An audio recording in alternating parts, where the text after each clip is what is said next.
Assalamu alaikum students. Our today's topic is inverse of Fourier transform. So we discussed in previous lectures that Fourier transform is used to analyze the signals. If we have a signal in a time domain, then if we apply the Fourier transform on it, then we get a function or signal in the frequency domain. यानी हम कोई भी signal है जो कि time domain है उसको transform करते थे in the omega domain, but if now we transform this omega domain signal back to the time domain signal, then that process is called the inverse Fourier transform. Means if we have a signal in the omega domain, then the Fourier transform transforms this signal into time domain. ठीक है, इसको आप T से भी donate कर सकते हैं, या इसको अगर हम प्रॉपर इसकी डेफिनेशन लिखूं वो हम क्या करते थे that if we have a function F of X and its Fourier transform is the function F of omega, then the F of X is called the Fourier inverse transform of F of omega. Means F of X will be equal to Fourier inverse transform of f of omega. Means if f of omega is the Fourier transform of f of x, then f of x is the inverse Fourier transform of f of omega. Just like अभी हमने कुछ जो पीछे examples की थी उसमें अगर आपके पास एक फंक्शन है उसका फोरियर ले रहे थे e पावर माइनस ए एक्स स्क्वायर, इसका फोरियर ट्रांसफॉर्म क्या आता था that is square root pi over A E power minus omega square over 4a. ठीक है, ये आपके पास इसका फोरियर ट्रांसफॉर्म आता था. लेकिन अगर यहीं से हम इसका इन्वर्स कैलकुलेट करें तो क्या होगा, Fourier inverse of E minus omega square over 4a, क्योंकि पाई ओवर ए कांस्टेंट टर्म है तो कांस्टेंट टर्म को आप लेफ्ट साइड पर ले आओ तो ये क्या बन जाएगा a over pi square root, and साथ में यहाँ से क्या आ गया ई पावर माइनस ए एक्स स्क्वायर. यानी फंक्शन, किसी भी फंक्शन का आपने इन्वर्स कैलकुलेट करना है तो पहले आपने माइंड में लाना है कि उसका फंक्शन का फोरियर ट्रांसफॉर्म क्या है.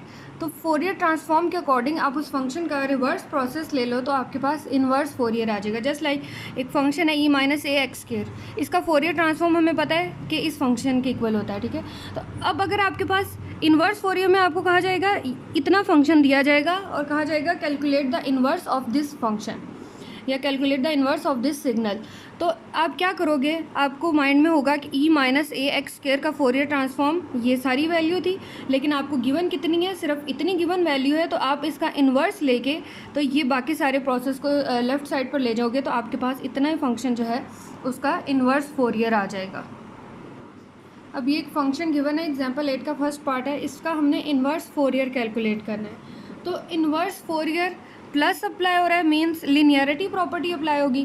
तो लिनियरिटी प्रॉपर्टी के लिए अब यहाँ 2 और 3 क्या है, ये दोनों कांस्टेंट है. तो अब हमें देखना है कि ये जो e माइनस ओमेगा मॉड और e माइनस 2 ओमेगा मॉड ये किन फंक्शंस के जो हैं फोरियर ट्रांसफॉर्म है. ठीक है, अगर हमें पता चल जाए कि किस फंक्शन के फोरियर ट्रांसफॉर्म है तो वहाँ से फिर हम इनका जो है इन्वर्स के अकॉर्डिंग इसको कैलकुलेट कर सकते हैं. तो अगर आपको याद हो हमने एक फंक्शन पढ़ा था that Fourier transform of 1 over A square plus x square, ये किसके इक्वल होता है that is equal to pi over A E power minus A omega mod.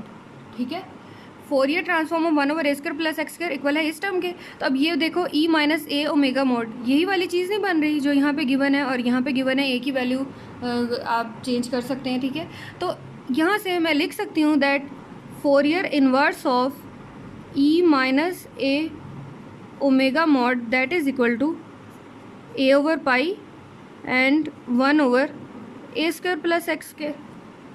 ठीक है, ये आपके पास आ गया इस फंक्शन का या इस सिग्नल का फोरियर इन्वर्स. तो अब यहाँ पे इस वैल्यू में पुट कर दे क्योंकि हमें इसका इन्वर्स कैलकुलेट करना है. तो अगर मैं इसको स्टेप बाय स्टेप कैलकुलेट करूँ तो यहाँ से क्या आ जाता है, then according to the linearity property दोनों सिग्नल्स पर फोरियर ट्रांसफॉर्म सेपरेट अप्लाई किया तो अब Fourier inverse of E minus omega mod ये यहाँ से किसके इक्वल आ गया इस फंक्शन के अकॉर्डिंग. अब यहाँ पे ए की वैल्यू क्या है दैट इज़ 1, तो 1 के अकॉर्डिंग फोरियर इन्वर्स का फॉर्मूला लिख दिया ई माइनस ओमेगा मॉड का।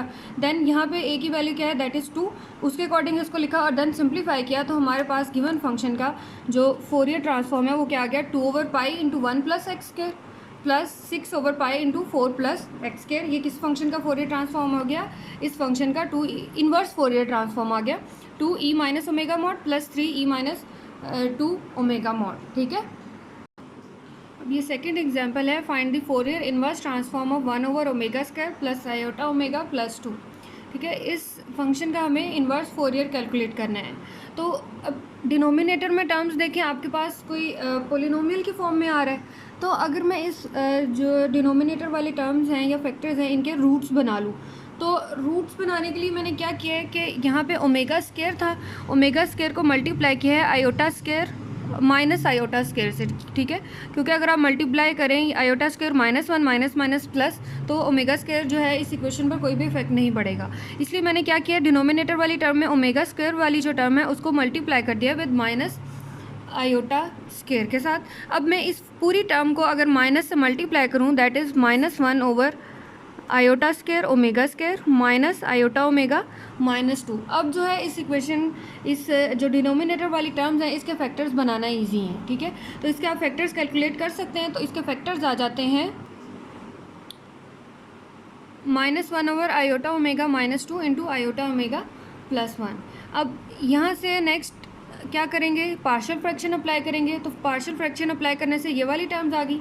अब जो है हम इस फंक्शन का फोरियर इनवर्स ट्रांसफॉर्म जो है वो कैलकुलेट कर सकते हैं। किस तरीके से, अगर मैं इसके ऊपर सेपरेट फोरियर ट्रांसफॉर्म अप्लाई कर दूँ according to linearity property, then 1/3, then according to linearity property Fourier transform हर टर्म पर सेपरेट अप्लाई किया। अब यहाँ से क्या है हमारे पास, अगर आपको याद हो कि हमने एक फंक्शन पढ़ा था कि अगर फंक्शन हो इस फॉर्म का e minus ax for x greater to 0 and 0 for x less than 0, तो इस टाइप के फंक्शन का फोरियर ट्रांसफॉर्म क्या आता था, that is 1/a plus iota omega. और अगर 0 for x greater to 0 and ax for x less than 0 के लिए फोरियर ट्रांसफॉर्म क्या आता था, 1/a माइनस आयोटा ओमेगा। तो ये वाली जो टर्म्स हैं ये इसके साथ मैच नहीं करी। यहाँ पे a की वैल्यू क्या है, फर्स्ट में 1 है और सेकंड में a की वैल्यू क्या है, 2 है। तो उसके अकॉर्डिंग अब यहाँ से आप देखो ये क्या टर्म बन रही थी, आयोटा ओमेगा -2, जबकि हमें बनाना है इस फॉर्म का a माइनस आयोटा ओमेगा की फॉर्म में। तो यहाँ से माइनस कॉमन ले लो, तो यहाँ प्लस हो गया, ये पहले माइनस था यहाँ प्लस हो गया और यहाँ आ गया 2 माइनस आयोटा ओमेगा। अब यहाँ पे फोरियर इन्वर्स अप्लाई कर दो, तो यहाँ से क्या आ गया 1/3 Fourier inverse of 1 iota omega +1। तो उसके लिए यहाँ से क्या टर्म आ गई, ई माइनस ए की वैल्यू यहाँ के पे क्या है 1, e minus x for x greater to 0 and 0 for x less than 0 plus 1/3, यहाँ से क्या आ गया for 0 for x greater to 0 and e bar a x, ए यहाँ पे क्या है 2x for x less than 0। ये हमारे पास इस फंक्शन का फोरियर इन्वर्स ट्रांसफॉर्म आ गया।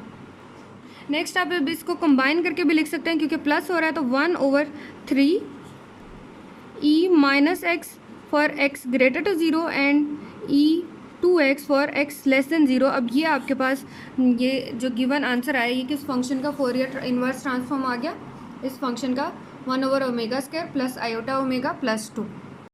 अब सेम इसी पैटर्न पर आपने फार्मूलाज यूज़ करते हुए इसकी जो है एग्जाम्पल 8 का सेकेंड और फोर्थ पार्ट भी जो है आपने खुद से कर लेना है।